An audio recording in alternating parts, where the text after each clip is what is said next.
ടെസ silk saris ആണ് കേട്ടോ. All over body checks with black thread ആണ്. അതിനകത്ത് ബുട്ടീസിൻ്റെ വീവും ഉണ്ട്. ബ്ലാക്ക് ത്രെഡ് ചെക്സും ആണ്, ബുട്ടീസിൻ്റെ വീവും ഉണ്ട്. ബ്ലൗസ് വരുന്നത് സ്ട്രൈപ്സ് ആണ്. ഓൾമോസ്റ്റ് ഒരു 6800 to 900 ആ റേഞ്ചിലുള്ള സാരിയാണ് ഇത് വരുന്നത്. പല്ലുവിൽ ഇങ്ങനത്തെ തന്നെ സ്ട്രൈപ്സാണ് വരുന്നത്. അത് തന്നെയാണ് ബ്ലൗസും വരുന്നത്. ഇപ്പോൾ ഷെയ്ഡ്സ് നിങ്ങൾക്ക് ഇതിനകത്ത് കാണാം. നല്ലൊരു വാട്ടർ ബ്ലൂ ഉണ്ട്, മോവ് ഷെയ്ഡ് ഉണ്ട്. ഇതിനെ നമുക്ക് പ്രത്യേകിച്ച് ഞാൻ പറയാന്ന് വെച്ചാൽ ഒരു ഗ്രീനിൻ്റെ ഏറ്റവും ലൈറ്റ് വേർഷൻ ഏതാണോ അതാണ് വരുന്നത്. ഒരു റെയർ ടോണാട്ടോ ഈ ഷെയ്ഡ് എന്ന് പറയുന്നത്. എല്ലാം നല്ല കളേഴ്സാണ്, ലൈറ്റ് വെയ്റ്റ് ആണ്. ടെസർ ആയതുകൊണ്ട് ഈ റേഞ്ച് ആയത് കാരണം എല്ലാവർക്കും ഉടുക്കാനായിട്ട് നല്ല സുഖമുള്ള ഒരു പീസാണ്. അപ്പോൾ ടെസ സിൽക്കിൻ്റെ പറഞ്ഞപ്പോഴാണ് പെട്ടെന്ന് ഓർത്തത്. നമ്മുടെ ഗിവ് അവേയുടെ കാര്യം നിങ്ങൾ മറക്കണ്ട.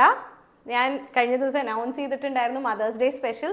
ജസ്റ്റ് കുറച്ചിലേക്ക് പുറകിലേക്ക് പോയാൽ നമ്മുടെ വീഡിയോസിൽ അത് കാണാം. അത് ഷെയർ ചെയ്യുക, ലൈക്ക് ചെയ്യുക, അമ്മമാരുടെ പേരെഴുതി വേണ്ട മെറ്റീരിയൽ ടാഗ് ചെയ്യുക. മറക്കണ്ട കേട്ടോ. Thank you.